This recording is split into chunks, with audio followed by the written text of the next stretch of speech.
Now, I set out in the House of Commons this week the government's conclusion that the Russian state was culpable for the attempted murder of Mr. Skripal and his daughter, and for threatening the lives of other British citizens. I also set out the action we are taking in response. Action to dismantle the Russian espionage network in the UK, to develop new powers to tackle hostile state activity, and the suspension of all planned high-level contact between the UK and the Russian Federation. Today, our ambassador in Moscow was informed by the Russian government of the action they are taking in response. In light of their previous behaviour, we anticipated a response of this kind, and we will consider our next steps in the coming days alongside our allies and partners.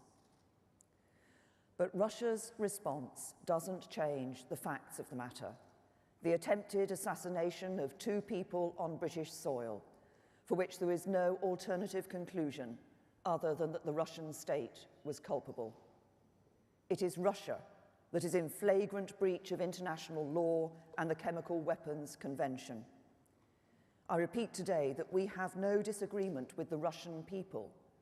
Many Russians have made this country their home, and those who abide by our laws and make a contribution to our society will always be welcome. But we will never tolerate a threat to the life of British citizens and others on British soil from the Russian government.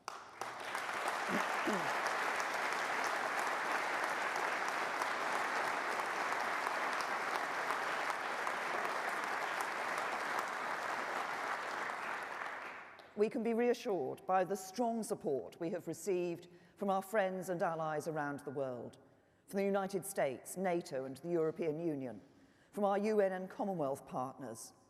I'm grateful too for the strong support I've received from the First Ministers of Scotland and Wales. And in the House of Commons this week, we saw a consensus as member after member across all parties stood up to condemn Russia's actions and to support the position of Her Majesty's government. Because this act of Russian aggression is the very antithesis of the liberal and democratic values that define the United Kingdom.